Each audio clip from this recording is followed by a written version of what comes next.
প্রিয় দর্শক, আপনাদের সবাইকে আমন্ত্রণ জানাচ্ছি বাংলা ভিশনের প্রতিদিনের আয়োজন সংবাদ পর্যালোচনামূলক অনুষ্ঠান ফ্রন্ট পেজে। সাথে আছি আমি ইমরুল কায়েস। আজ আমাদের সাথে স্টুডিওতে রয়েছেন সিনিয়র সাংবাদিক সোহরাব হাসান, সম্পাদক চর্চা.com। সোহরাব হাসান, আপনাকে স্বাগত জানাচ্ছি। শুভ সকাল আপনাকে।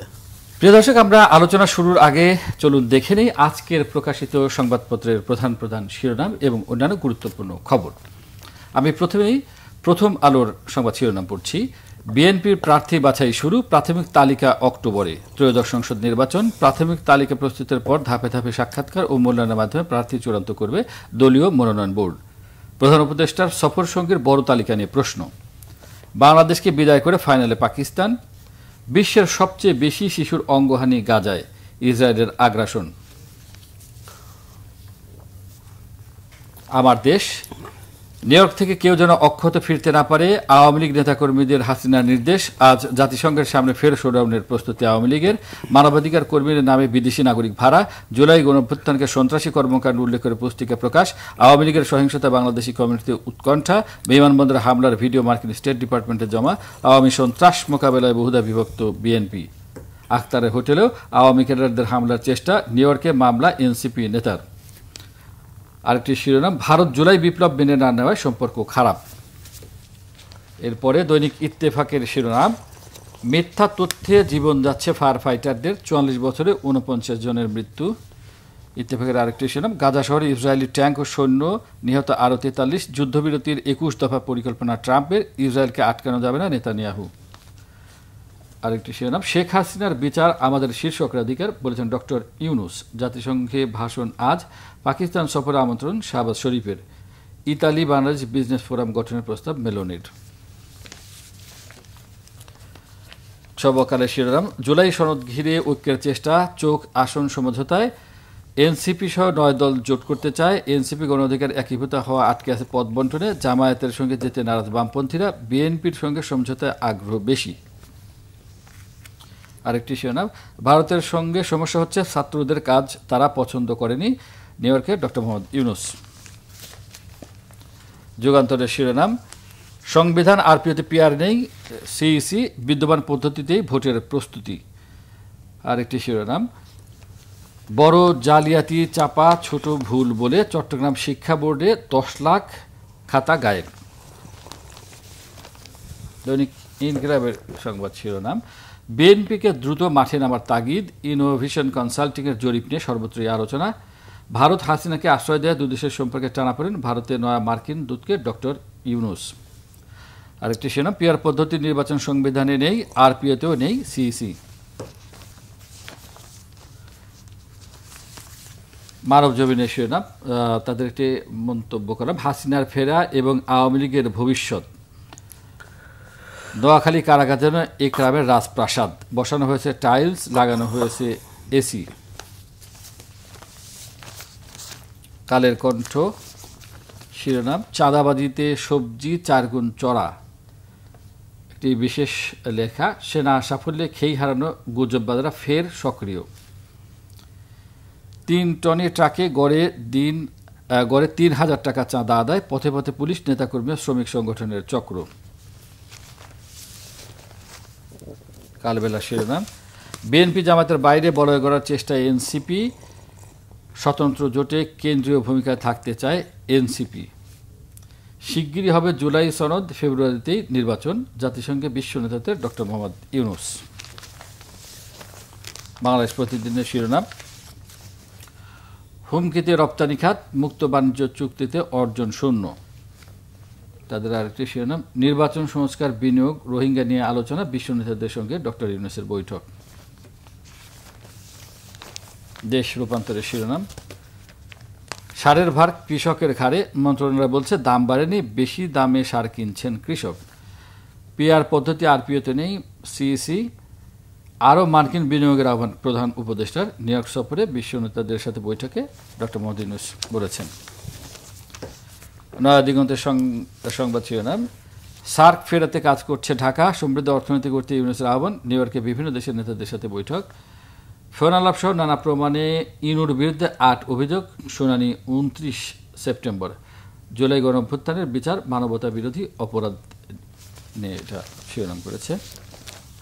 বোরিং বার্তার সংবাদ শিরোনাম, মেট্রো রেল চালুর পর উত্তরা মতিঝিল সড়কপথে গতি খুব একটা বাড়েনি, জাইকা ওগাতা রিসার্চ ইনস্টিটিউটের গবেষণা। আরেকটি শিরোনাম, চাকরির ক্ষেত্র নেই, হতাশায় পালি, উর্দু, সংস্কৃত, ফার্সি বিভাগের শিক্ষার্থীরা। ডেইলি স্টারের সংবাদ শিরোনাম, justice eludes women, children as trials drag on. Experts warn delays are letting offenders walk free. Chief Election Commission rules out PR system without legal chains. Dali didn't like what our students did.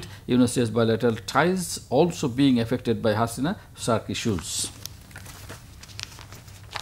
এবং সর্বশেষ আমাদের হাতে news শিরোনাম, little progress in grabbed forest land recovery. Government plans to empower forest department to evict grabbers.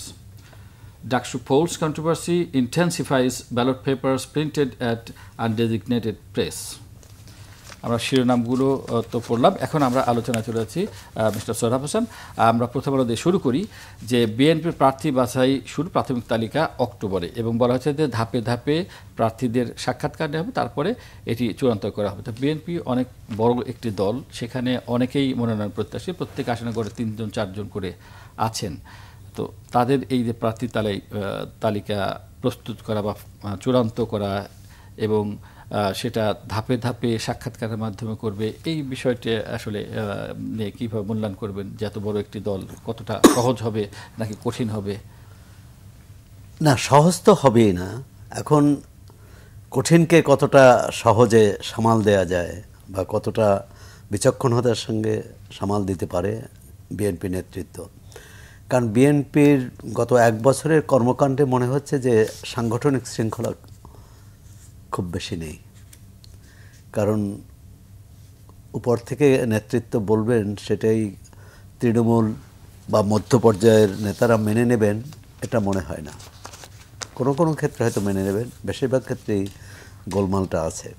কয়েকদিন আগে একটি পত্রিকায় বিএনপির সম্ভাব্য প্রার্থী তালিকার আংশিক প্রকাশ হলে কিন্তু বিএনপির ভেতরে বাইরে বেশ প্রতিক্রিয়া হয় এবং শেষ পর্যন্ত বিএনপির নেতৃত্ব থেকে এটি অস্বীকার করা হয়। যদিও রিপোর্টটিতে বিএনপির একজন দায়িত্বশীল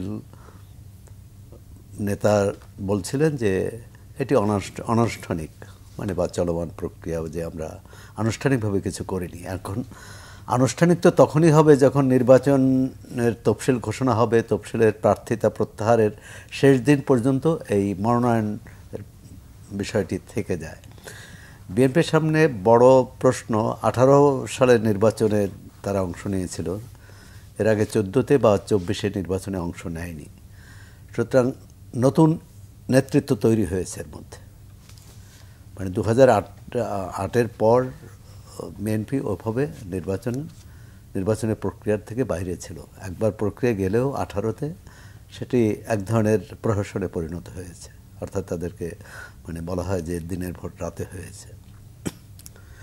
বিভিন্ন কঠিন প্রশ্ন। এই গত 15 বছরে নতুন নেতৃত্ব এসেছে, সম্ভাব্য প্রার্থী এসেছে, পুরনোদের সাথে নতুন, আবার পুরনোদের সবাই যে রাজনীতি থেকে বিদায় নিয়েছেন তা তো না। সুতরাং প্রতিযোগিতাটা কিন্তু আরও বাড়বে, এটি একটি দিক। দ্বিতীয় হচ্ছে শৃঙ্খলা কতটা রক্ষিত হবে। বিএনপি নেতৃত্ব সাক্ষাৎকার হোক, জনমত জরিপ হোক, অথবা তৃণমূলের মনোনয়নের ভিত্তিতে হোক, চূড়ান্ত তালিকা যখন করবে তখন সেটা মানবে কিনা। বিএনপি আওয়ামী লীগের মতো দলে কিন্তু এভাবে না মানার সংস্কৃতিটাই প্রবল, এবং এমনকি আওয়ামী লীগের একতরফা নির্বাচনে 2024-এ আমরা দেখেছি আমি ডামির প্রার্থী, অর্থাৎ আমি হচ্ছে যাদের মনোনয়ন দেওয়া হয়েছিল এবং ডামি হচ্ছে আওয়ামী লীগের অন্য প্রার্থী। এবং এখানে আওয়ামী লীগ নির্বাচনে এখন পর্যন্ত যে সরকারি অবস্থান, তাতে আওয়ামী লীগ নির্বাচনে অংশ নিতে পারছে না। আর সুতরাং বিএনপির সামনে তো একটা বড় সুযোগ, নেতারা মনে করবেন বা প্রার্থীরা মনে করবেন যে এবার নির্বাচনে মনোনয়ন পেলে বা দাঁড়ালেই তারা জয়ী হয়ে যাবে। এটি একটি। দ্বিতীয়ত হচ্ছে অর্থাৎ এই সুযোগটি কেউ ছাড় দিতে চাইবে না, এটা বলতে চাচ্ছেন যে যারা ছাড় দিতে চাইবে না, আর যে মনে করবেন যে মনোনয়ন না পেলেও আমি দাঁড়ালে পাশ করব। কারণ বিএনপির মতো দলে তো সম্ভাব্য একাধিক প্রার্থী আছে, আপনি বললেন ৩-৪ জন, কোথাও কোথাও তার চেয়েও বেশি। হ্যাঁ, তবে কেন্দ্রীয় নেতারা যে সব জায়গায় প্রতিদ্বন্দ্বিতা করবেন, আশা করি সেখানে খুব বাধা পেতে হবে না, অর্থাৎ সেটা মেনে নেবে। কিন্তু অন্য অন্য ক্ষেত্রে ৩০০ আসন তো কম নয়। এর মধ্যে একটা কথা হচ্ছিল যে উচ্চকক্ষে, যে সেখানেও একটা সম্ভাবনা যাদের নিম্নকক্ষে দেয়া যাবে না সেটা। আরেকটা হচ্ছে সংরক্ষিত নারী আসন ১০০ করার কথা ছিল, এ ব্যাপারে সিদ্ধান্ত হয়নি। দ্বিতীয় হচ্ছে যে সব রাজনৈতিক দল মেনে আসছে যে তারা নারী প্রার্থীদের সংখ্যা বাড়াবে প্রত্যক্ষ ভোটে, সেটা বিএনপি কতটা বাড়ায়, মানে সবটা মিলে এক ধরনের বিএনপির সামনে কঠিন চ্যালেঞ্জটা আছে। এখন আমি একটু জানতে চাচ্ছি যে বিএনপির জন্য সহজ কোনো পথ আছে কিনা, যে এই প্রতিযোগিতার মধ্য থেকে সঠিক কোনো মানদণ্ড বের করা বা কোনো একটা মানদণ্ডে যারা মানদণ্ড হচ্ছে প্রার্থী মনোনয়ন, নেতৃত্ব নির্বাচন, সব ক্ষেত্রে গণতান্ত্রিক ধারা, গণতান্ত্রিক রীতিটা অনুসরণ করা। কারণ সব দলই, এবং ২০০৮ সালের যে আরপিও সেখানে বলা হয়েছিল যে তৃণমূল থেকে যে নাম আসবে সেটা বাধ্যতামূলক, সেটাই মেনে নিতে হবে কেন্দ্রকে। যেমন 4টা নাম আসলে তাদের মধ্য থেকে একজনকে নিতে হবে। পরবর্তীকালে সরকার কিন্তু সেটা, আওয়ামী লীগ সরকার সেটাকে সংশোধন করেছে এবং বলেছে যে এটা ঐচ্ছিক, এটা মানতে বাধ্য নয়। অর্থাৎ কেন্দ্র থেকেও নতুন কারো নাম প্রস্তাব করতে পারবে। আর ওখানে ছিল যে কেন্দ্র থেকে, তৃণমূল থেকে যে নাম প্রস্তাব করবে সেই নামগুলোই আসতে হবে। এক্ষেত্রেও অনেক আমাদের রাজনীতিটা ঠিক সুস্থ ধারায় চলে না। তো আমরা দেখলাম যে আপনি নারায়ণগঞ্জের সিটি কর্পোরেশনের মেয়র, সাবেক মেয়র, 3বার না 4বারে মেয়র হয়েছেন আইভি রহমান, তার নাম তৃণমূল থেকে পাঠানো হয়নি। কারণ সেখানকার রাজনীতির যে নেতৃত্বের যে কোন্দল বা নেতৃত্বের যে বিরোধ, সেখানে আইভি রহমানের বিপক্ষ দলই ছিল শক্তিশালী, সুতরাং তারা নাম পাঠাননি। কিন্তু কেন্দ্র থেকে আবার তাকে মনোনয়ন দেওয়া হয়েছে এবং তিনি জয়ী হয়েছেন। মানে আমার ধারণা ৩০০ আসনেই তাদের প্রতিটি আসনের নিজস্ব বৈশিষ্ট্য, সেখানকার প্রতিদ্বন্দ্বিতা, সেখানকার সাংগঠনিক কাঠামো ইত্যাদির বিচার বিশ্লেষণ করেই করতে হবে। আর যেভাবে নির্বাচন হচ্ছে তাদের বিএনপি তো সম্ভবত ৩০০ আসনে নির্বাচন করবে না, কারণ তাদের সহযোগী জোট সহযোগীদের জন্য কিছু আসন ছাড়বে, ধরা হয় সেটা 50টার মতো হবে। এর মধ্যে আরেকটি পত্রিকা আসছে যে এই জোটের আসনগুলো আগে ফয়সালা করবে, তাহলে ওই সব এলাকায় দলীয় নেতাকর্মীরা কি বলে ঝামেলা তৈরি করতে পারবে না। আপনি জানেন যে ইতিমধ্যে বেশ কয়েক জায়গায় বিএনপির পক্ষ থেকে চিঠি দেওয়া হয়েছিল যে সেখানে তাদের যে সহযোগী দল তাদেরকে কাজ করতে দেওয়া হোক। অনেক জায়গায় মেনে নিয়েছে, অনেক জায়গায় কিন্তু বিপত্তি তৈরি হয়েছে। তো এটাও তো একটা বড় ধরনের বাধা, কারণ সমমনাদের মধ্যে এমন কিছু কিছু দল আছে বা এমন কিছু কিছু নেতা আছেন যারা যদি ইন্ডিপেন্ডেন্টলি নির্বাচন করে, অর্থাৎ বিএনপির প্রার্থী থাকলে আর জামাতের প্রার্থী বা অন্যান্য দলের প্রার্থী থাকলে তারাও নির্বাচন করলো, তো সেক্ষেত্রে তো দেখা যায় এমন 2-1জন আছেন যে জামানত তোলাই কষ্ট করে, সেখানে জনপ্রিয় প্রার্থী পুরো নির্বাচনটি কিভাবে হবে, বেশ আওয়ামী লীগ যেহেতু মাঠে নেই, সুতরাং প্রবল প্রতিদ্বন্দ্বিতা হওয়ার সম্ভাবনা কম। সেক্ষেত্রে ওই যে সমকালের শিরোনামে আছে, সমকালের শিরোনামে না প্রথম আলোর শিরোনামে যে চোখ এখন সমঝোতার দিকে, আসনের দিকে, তাই আসনের দিকে হচ্ছে যে আসন কে কোন আসন কাকে ছাড়ে। হ্যাঁ, সে ধরনের, তাহলে নির্বাচনের ভোটের দিনের আগেই কিন্তু এক ধরনের ভোট হয়ে যাবে, অন্তত সব আসনে না হলেও বেশ কিছু আসনে। এক ধরনের জটিলতা আছে, কিন্তু সদিচ্ছা থাকলে, নিষ্ঠা থাকলে এবং দৃঢ়তা থাকলে, রাজনৈতিক নেতৃত্বে দৃঢ়তা থাকলে সেটা, কারণ বিরোধী গঠনতন্ত্র অনুযায়ী দলীয় গঠনতন্ত্র না মানলে বা নেতৃত্বের নির্দেশ না মানলে সংগঠন থেকে কিন্তু বহিষ্কার হতে হয় এবং অতীতেও হয়েছে। কিন্তু আমরা আবার দেখেছি যে এই বহিষ্কৃতদের যারা নির্বাচিত হয়েছে তারা সাদরে তাদের বরণ করতে আবার এক সময় আবার বহিষ্কৃতদের সেই বহিষ্কারের আদেশও প্রত্যাহার করা হয়েছে। এক ধরনের আমাদের এসব রাজনৈতিক দলের ঠিক গঠনতন্ত্র অনুযায়ী কতটা চলে এই প্রশ্ন আছে, সেটা শুধু বিএনপি না, অন্যান্য দলও, ছোট বড় সব দলের মধ্যেই। বরং এক্ষেত্রে কিছুটা কি বলে, কিছুটা প্রশংসা করতে হবে জামাত ইসলামে। সেখানে কিন্তু এই যে 298টি আসনের সম্ভাব্য প্রার্থী তালিকা করেছে, ব্যতিক্রম বাদে বিদ্রোহী প্রার্থী থাকবে না। তো এটা একটা এখন এটা বলতে পারেন যে এটা একটা রেজিমেন্টেশন, এটা খুব উপর থেকে চাপিয়ে দেওয়া, কিন্তু তারা মেনে নিচ্ছে, অন্যরা মানছে না। ভোটের মাঠে তো যারা মানছে তারা লাভবান হবে। আপনি যেহেতু সমঝোতার কথা বললেন, সমকালেই শিরোনামটি করেছে যে বিএনপির সমঝোতায় বেশিরভাগ দল আগ্রহী, যদি আমরা অন্যান্য কাগজে দেখতে পাচ্ছি যে এনসিপি তাদের মতো করে একটা সমঝোতা করার চেষ্টা করছে বা একটা এলাই করার চেষ্টা করছে, জামাত ইসলামী দলগুলোর সাথে এলাই করার চেষ্টা করছে, কিন্তু সমকালের রিপোর্ট বলছে যে বিএনপির সঙ্গেই সমঝোতা অন্যরা আগ্রহী, এবং বাম দলগুলো বলে দিয়েছে যে তারা জামাতের সাথে কোনো ধরনের সমঝোতা যাবে না। এখানেও প্রশ্নটা হচ্ছে দুইটি প্রতিপক্ষ, একটা হচ্ছে বিএনপি এবং তার সহযোগীরা, আরেকটা হচ্ছে জামাত ইসলামী ও তার সহযোগীরা। জামাত ইসলামের এক নেতা তো বলেছিলেন যে বিএনপির বাইরে সব দলকে তারা তাদের পেতে চায়, সঙ্গে পেতে চান। সেক্ষেত্রে মামলা বলেছেন তারা থাকবেন না, এবং এনসিপি সহ যারা মধ্যপন্থী দাবি করে তাদের জন্য জামাত ইসলামের সঙ্গে জোট করাটা কতটা সহজ হবে সেই প্রশ্ন আছে। আর সেক্ষেত্রে তো বিএনপির দিকে, এবং দেখবে যে কার সঙ্গে জোট করলে লাভবান হবে।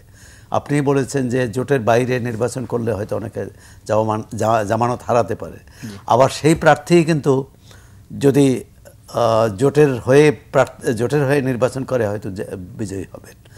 আর এই হিসেব নিকেশ আছে। আমরা এখনও তফসিল হয়নি, তফসিলের পরে এটি আরও স্পষ্ট হবে।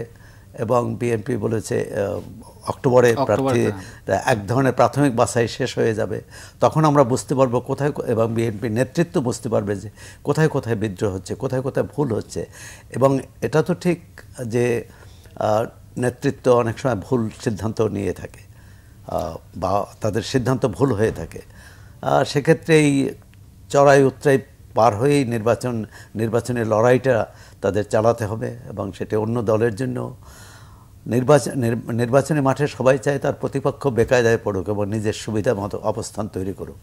আর সেটি শুধু প্রচারে নয়, এই কৌশলেও কে কার সহযোগী হবে, কে কার প্রতিদ্বন্দ্বী হবে, সেটা কিন্তু বড়।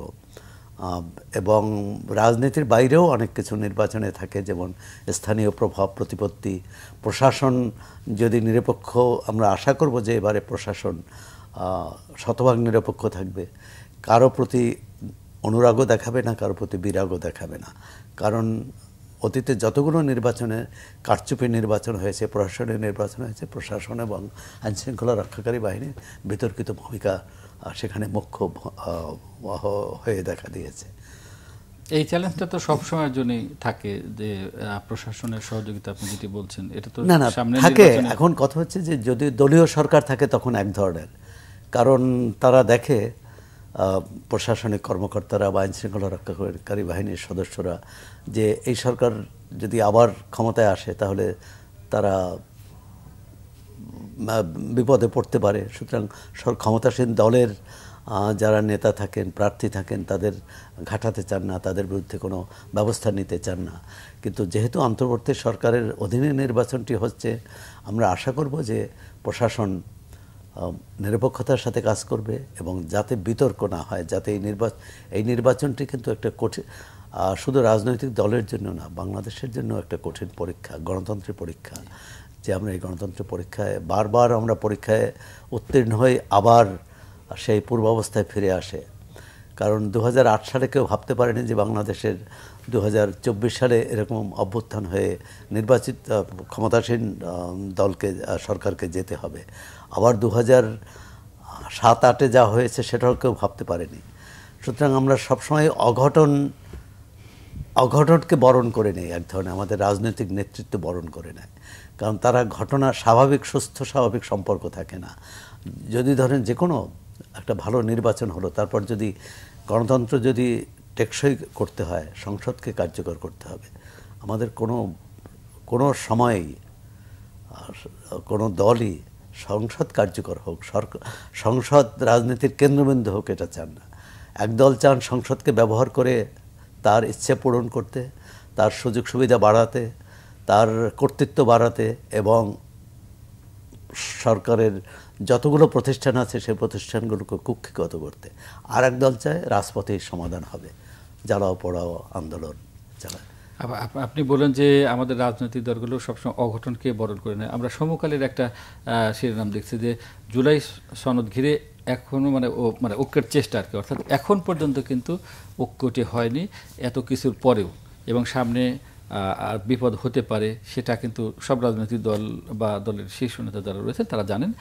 এখন পর্যন্ত ঐক্যটি হয়নি জুলাই সনদকে ঘিরে। আমার ধারণা যে ঐক্য হবে, মানে এক ধরনের ঐক্যমতে পৌঁছাতে হবে, কারণ ঐক্য না হওয়ার যে ঝুঁকি, ঐক্য না হলে নির্বাচন হবে না, নির্বাচন না হলে এই অস্থিরতা কমবে না, বরং অনেক বাড়বে, আইনশৃঙ্খলা পরিস্থিতি অবনতি হতে থাকবে, অর্থনীতি বিপন্ন হতে থাকবে। সুতরাং সেই ঝুঁকি অন্তর্বর্তী সরকারও নেবে না, নিতে পারবে না, আর রাজনৈতিক দলগুলোও পারবে না, কারণ দায় কে নেবে? দলীয় সরকার থাকলে তখন সব দায় সরকারের উপর চাপানো যায়, এখন তো দলীয় সরকার না। এই সরকার যদি ব্যর্থ হয় তার দায় কিন্তু রাজনৈতিক দলগুলোকে নিতে হবে। তবে এর অর্থই না যে সরকার যা খুশি করবে। সরকার যদি ভুল করে সেটা রাজনৈতিক দলগুলোকেই বলতে হবে যে এটা ঠিক নয়। প্রধান উপদেষ্টা বারবার বলেছেন যে ফেব্রুয়ারিতে নির্বাচন হবে। এখন নির্বাচনটি কিভাবে হবে? সরকারের আচরণ, সরকারের সিদ্ধান্ত যদি কোনো দলের পছন্দ না হয়, কোনো দল যদি এটাকে অযৌক্তিক মনে করে, অন্যায্য মনে করে, সেই দল যদি নির্বাচন থেকে সরে দাঁড়ায় বা নির্বাচন না করে, তখন কিন্তু আরেকটি সংকট দেখা দেবে। সুতরাং সরকারকেও, নির্বাচন কমিশন এবং সরকারকে একেবারে বলে না যে মানে এসের রজ্জুর উপর দাঁড়িয়ে মানে তাকে চলতে হবে, কোনো এদিকে ডানে বা বামে ঝুঁকে পড়া চলবে না। ঠিক এই বিষয়টা নিয়ে যুগান্তর শিরোনাম যে সংবিধান আরপিওতে পিআর নেই, সিইসি বলেছেন বিদ্যমান পদ্ধতিই নির্বাচন হবে। অর্থাৎ নির্বাচন পদ্ধতিটি নিয়েও কিন্তু রাজনৈতিক দলগুলোর মধ্যে এখন পর্যন্ত কেউ কেউ একদম পিআর পদ্ধতিই হতে হবে, একদম রিজিড আছেন, আবার অন্য দল সেটি মানছেন না। আবার সিইসি বলছেন যে বিদ্যমান যে পদ্ধতি আছে, সংবিধানের যে পদ্ধতি আছে সেই পদ্ধতিতেই নির্বাচন হবে। বিষয়টা হচ্ছে যে আমরা সমাধান চাই কিনা, নির্বাচনটা করতে চাই কিনা। যদি করতে না চাই, নানা বাহানা দেওয়া যাবে, নানা অজুহাত দেওয়া যাবে যে আইনশৃঙ্খলা, অনেকে তো বলছিলেন যে এখন যে আইনশৃঙ্খলা পরিস্থিতি তাতে সুষ্ঠু নির্বাচন করা সম্ভব নয়। কেউ বললেন যে পিআর পদ্ধতি না হলে নির্বাচন করা সম্ভব নয়। তাহলে তো নির্বাচনটাই হবে না। কথা হচ্ছে পিআর পদ্ধতি, এটা যদি কোনো দলের রাজনৈতিক দাবি থাকে, এজেন্ডা থাকে, সেটা জনগণের কাছে যাবে। এখন সংবিধান পরিবর্তন না করা পর্যন্ত বলা যাবে না যে পিআর পদ্ধতিতে নির্বাচন হবে। আমি মনে করি প্রধান নির্বাচন কমিশনার সঠিক কথাই বলেছেন, কারণ এটা পরিবর্তন করতে হবে। যদি আবার সে ব্যাপারে তো একমত হন না, বেশিরভাগ দল কি পিআর পদ্ধতি চাচ্ছে না। আর পিআর পদ্ধতি আমাদের এখানে যেহেতু নতুন অভিজ্ঞতা, এর অর্থই নয় যে পিআর পদ্ধতি হলে গণতন্ত্র ধ্বংস হয়ে যাবে বা পিআর পদ্ধতি না হলে গণতন্ত্র ধ্বংস হয়ে যাবে। কথা হচ্ছে গণতন্ত্রকে আমরা কিভাবে দেখতে চাই, কিভাবে কাজে লাগাতে চাই। গণতন্ত্র জনগণের জন্যে, জনগণ তো এদেশের মালিক, কিন্তু জনগণকে কি মালিকানা দেওয়া হচ্ছে কিনা? অতীতে হয়নি। এখন যারা রাজনৈতিক প্রতিদ্বন্দ্বী তারা দিতে চান কিনা? ইনকিলাবের একটা শিরোনাম, যেহেতু নির্বাচন নিয়ে আমরা কথা বলছি, তারা বলছেন যে ইনোভেশন কনসাল্টিং এর জরিপ, বিএনপি 5 বিভাগে এগিয়ে, জামাত 1 বিভাগে এবং আওয়ামী লীগ 1 বিভাগে। অর্থাৎ নির্বাচনটি যত ঘনিয়ে আসছে আমরা দেখছি যে বিভিন্ন প্রতিষ্ঠান, বিভিন্ন সংস্থা তাদের মতো করে জরিপের ফলাফল কি বলছে? বিএনপি 5 বিভাগে এগিয়ে আছে, জামাত 1 বিভাগে এবং আওয়ামী লীগ বরিশাল বিভাগ অর্থাৎ 1 বিভাগ, জামাত রংপুর, বাকি বিভাগগুলোতে বিএনপি এগিয়ে আছে। এবং তাদের যে জরিপটি আমি খবরের ভেতরে পড়ে দেখেছি যে 10,400 কত যেন ভোটার উপর। প্রতিষ্ঠানের নাম কি? Innovation consulting. ইনোভেশন কনসাল্টিং তো এটা করেছে। এখন কথা হচ্ছে যে আওয়ামী লীগ 1 বিভাগে এগিয়ে আছে, আওয়ামী লীগ তো মাঠেই নাই, এগিয়ে থাকলো কি করে? তার মানে জরিপ যারা করেছেন তারা ধরে নিয়েছেন যে আওয়ামী লীগও নির্বাচনে প্রতিদ্বন্দ্বিতা করবে, কিন্তু বাস্তবতা কি তাই? আর দ্বিতীয় হচ্ছে যে জরিপ কিন্তু সবসময়, জরিপ তো আর বিজ্ঞান না, যে জরিপে যা আছে এটা কি বলে, এটা নির্ভুলভাবে, মানে নির্ভুল, শতভাগ নির্ভুল। বছর জরিপ কি প্রশ্ন করা হয়, কিভাবে করা হয়, তার উপর কিন্তু অনেকটা নির্ভর করে, কাদের প্রশ্ন করা হয়। তবে এটা তো ঠিক যে আওয়ামী লীগের বাইরে বিএনপি প্রধান দল, এবং সেক্ষেত্রে যদি বিএনপি 5টি বিভাগে এগিয়ে থাকার কথা বলে, সেটা অযৌক্তিক প্রমাণ করা কঠিন। আবার জামাতের কোন বিভাগ? রংপুর বিভাগের কথা বলা হয়েছে। রংপুর বিভাগে জামাতের অবস্থান আছে, কিন্তু খুব কি শক্ত অবস্থান, যদি এখন সেটাও নির্ভর করবে, যদি জাতীয় পার্টি নির্বাচন করার সুযোগ পায়, তাহলে সেখানে বগুড়া জেলা আছে, রংপুর না আছে, সব ঠিক আছে, কিন্তু তারপরও এই প্রশ্ন আছে। হ্যাঁ, বগুড়ার কথা বললেন, তাই বগুড়ায় তো বিএনপির ঘাঁটি, জিয়া রহমানের জন্মভূমি। রংপুর এরশাদের জন্মভূমি এবং জাতীয় পার্টির ঘাঁটি, সেও পরিচিত। এবং সেখানে ঐতিহাসিকভাবে, মানে গত কয়েকটি নির্বাচনে যদি আপনি ফলাফল দেখেন, জাতীয় পার্টির পরে আওয়ামী লীগ, তারপর বিএনপি, এবং জামাত ইসলামের কোনো পকেট আছে অনেকগুলো, যেখানে তাদের শক্ত প্রার্থী আছে এবং ভোট পাওয়ার সম্ভাবনা আছে। তা জরিপ চলতে থাকবে, আবার কোনো জরিপে আপনি দেখবেন যে হয়তো অন্যরকম ফলাফল। তারপরে জরিপ চলুক, তার মধ্যে আলোচনা হোক, এবং সত্যিকার যে আমরা জনরায় পেতে হলে জরিপ দিয়ে তো আর পাওয়া যাবে না, ভোটটা হতে হবে। ভোট হওয়ার জন্যে রাজনৈতিক দলগুলোকে একমত হতে হবে, কাছাকাছি আসতে হবে। যে জুলাই সনদ নিয়ে এত আলোচনা হলো, এখনও কিন্তু সমস্যার সমাধান হয়নি। আরও 1 মাস বাড়িয়ে দেওয়া হয়েছে তাদের মেয়াদ। এখন সেপ্টেম্বর প্রায় চলে যাচ্ছে, অক্টোবরে যদি তারা না পারেন, একটা হতে পারে সমাধান যে সরকার সিদ্ধান্ত নিয়ে দিলেন রাজনৈতিক দলগুলোর সাথে, যে আমার মনে হয়েছে কাছাকাছি কোনো একটা সিদ্ধান্ত। হ্যাঁ, এবং রাজনৈতিক দলগুলোর সাথে তো আনুষ্ঠানিক অনানুষ্ঠানিক আলোচনা হচ্ছে। একটা তো কথা বলা হয়েছিল যে প্রধান উপদেষ্টা যে 3 দলের 5-6 জন নেতাকে নিয়ে যাচ্ছেন, এটার মধ্যে তো শুধু আনুষ্ঠানিকতা না, জাতিসংঘের বৈঠক অধিবেশনে তারা থাকবেন, কিন্তু অনানুষ্ঠানিক আলোচনা হতে পারে। কারণ এই 3টি দলের সঙ্গেই কিন্তু এই দলের মধ্যেই বিরোধটা বেশি। একদল চায় নতুন গণপরিষদ গঠন, একদল চায় গণভোট হোক, আরেকদল চায় যে জাতীয় সংসদে নির্বাচনের পরে এসব অনুমোদন হোক। তো এই ব্যাপারে যদি একমত না হতে পারে, সেটা দেশের জন্য বিপদ, রাজনীতির জন্য বিপদ, গণতন্ত্রের জন্য বিপদ। আপনি নিউ ইয়র্কে ছিলেন, আমরা নিউ ইয়র্কেই যাচ্ছি। আমার দেশ একটি শিরোনাম করেছে, সেটা হচ্ছে নিউ ইয়র্ক থেকে অক্ষত যেন কেউ ফিরতে না পারে, সেটা আওয়ামী লীগের নেতাকর্মীদের নির্দেশ দিয়েছেন শেখ হাসিনা। সেটি নিয়ে একটি নির্দেশনা দিয়েছেন শেখ হাসিনা। এবং আমরা দেখেছি যে যেদিন এই প্রধান উপদেষ্টার নেতৃত্বে যে সফর সঙ্গীরা সহ তারা নিউ ইয়র্কে পৌঁছলেন, সেদিন আওয়ামী লীগ নেতাকর্মীরা সেখানে অপ্রীতিকর ঘটনা ঘটিয়েছে। এনসিপির যে সেক্রেটারি রয়েছেন আক্তার, তার উপর আক্রমণ চালিয়েছেন। আজকেও তারা আবার শোডাউনের প্রস্তুতি নিচ্ছেন। তো এই যে বিষয়গুলো ঘটছে, এটাকে দেশের ভাবমূর্তির জন্য ক্ষতিকর কিনা?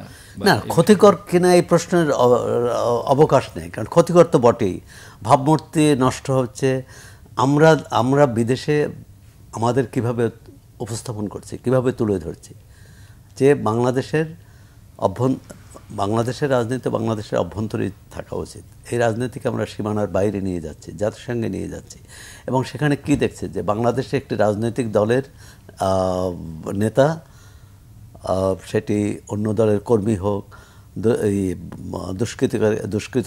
দুষ্কৃতিকারী হোক, যে তাদের দ্বারা সে আক্রান্ত হয়েছে বা ডিম ছুঁড়ে মেরেছে, এবং তার হোটেলেও আক্রমণ করেছে, আক্রমণ করার চেষ্টা করেছে। এই যে মানে এটা হচ্ছে অসুস্থ রাজনীতির পরিণাম। এবং বাংলাদেশকে যেভাবে নিয়ে যাচ্ছে, আবার এখানেও আপনি ধরুন যে, এবং নির্দেশটি কিন্তু শেখ হাসিনা দিয়েছেন। আমার দেশ যেটি বলছে যে নির্দেশটি শেখ হাসিনা। এখন এটা তো যদি দিয়ে থাকেন সেটি খুবই অন্যায়। আর দ্বিতীয় হচ্ছে যে অখ্যাত মানে কে, তার মানে বাংলাদেশ যত প্রতিনিধি যারা গেছেন তাদের সবাইকে কি তিনি যদি আক্রমণ করতে বলে থাকেন বা আহত করার কথা বলে থাকেন, তাহলে তো সেটার একটা যুদ্ধ ঘোষণা। তো এই যুদ্ধ ঘোষণা তিনি করতে পারেন। তিনি তো দেশের প্রধানমন্ত্রী ছিলেন, তিনি চলে গেলেন কেন? তিনি রাজনৈতিক প্রতিপক্ষের সাথে লড়াই করলে দেশে থেকেই করা উচিত ছিল। এখন হচ্ছে যে এগুলো বাগাড়ম্বর। হ্যাঁ, আমরা শেষ দিকে চলে এসেছি। ঠিক এই প্রসঙ্গে মানবজমিন একটি শিরোনাম করেছে যে শেখ হাসিনার ফেরার ভবিষ্যৎ নিয়ে। তো মানবজমিন বলছে যে তাকে একটি প্রস্তাব দেওয়া হয়েছে যে আপনি যেহেতু দেশে ফিরতে পারবেন না, আপনার বিরুদ্ধে বিচার চলমান এবং শাস্তি তো হবেই এই মানবতা বিরোধী অপরাধের বিচারে। তো তাকে বলা হয়েছে যে অন্য কাউকে দিয়ে দলকে পুনর্গঠিত করা বা এটা কিন্তু আওয়ামী লীগ মানছেন না। ক্ষমতাচ্যুত হওয়ার পরেই কিন্তু এই আলোচনাটা আসছে যে আওয়ামী লীগের বিকল্প নেতৃত্ব কে হবে। শেখ হাসিনা চলে গেছেন, তার বয়স এখন 77-78। তারপর তিনি শারীরিকভাবেই পারবেন কিনা এটা একটা। দ্বিতীয় হচ্ছে তার নৈতিকভাবে আসা উচিত কিনা। তৃতীয় হচ্ছে যে তিনি আসলে পরিস্থিতি কি হবে। চতুর্থ হচ্ছে যে নতুন নেতৃত্ব যারা এখানে ভুক্তভোগী, মানে আওয়ামী লীগের নেতাকর্মীরা তাকে কিভাবে মানবেন এই নেতৃত্বকে। হ্যাঁ, আমরা বিদেশের মাটিতে দেখি যে শেখ হাসিনা এগিয়ে যাও, আমরা আছি তোমার সাথে, মানে এই ধরনের স্লোগান দিচ্ছে।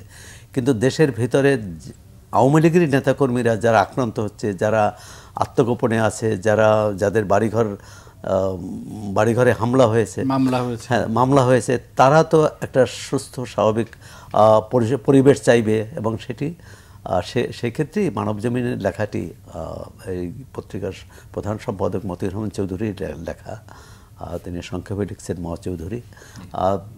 তো আওয়ামী লীগের যারা শুভানুধ্যায়ী বিদেশে, তারাই এ ধরনের প্রস্তাব দিয়েছেন বা এসব নিয়ে আলোচনা হয়েছে। এসব প্রস্তাব তো আনুষ্ঠানিক হয় না, যে অনানুষ্ঠানিক আলোচনা অনানুষ্ঠানিক হয়। তো এবং সেখানে তো আমি মনে করি যে 75-এর পর, বঙ্গবন্ধুকে হত্যার পর তো সেখানে আওয়ামী লীগের বিকল্প নেতৃত্ব হয়েছিল। এখনও আওয়ামী লীগ বিকল্প নেতৃত্ব তৈরি করতে পারে এবং সেটাই হবে বাংলাদেশের ভবিষ্যতের রাজনীতির জন্যে, গণতন্ত্রের জন্যে কল্যাণকর। যে আমরা শেষ চলে আসছি ইত্তেফাকে একটি শিরোনাম করেছে এটি বলার জন্য আপনারা জানান শেখ হাসিনার বিচার আমাদের শীর্ষ অগ্রাধিকার। ডক্টর ইউনূস বলেছেন নিউ ইয়র্কে তিনি যে বিশ্ব নেতাদের সাথে। তো যেহেতু আমরা শেষে চলে এসেছি, সেটি আলোচনা করতে পারছি না। প্রিয় দর্শক, আমরা একদম অনুষ্ঠানের শেষ মুহূর্তে চলে এসেছি। আমাদের এই অনুষ্ঠানটি প্রতিদিন সকাল 9:20 প্রচার হয়। দেখার আমন্ত্রণ জানিয়ে আজ এখানেই শেষ করছি। সবাই ভালো থাকুন, সুস্থ থাকুন, আল্লাহ হাফেজ।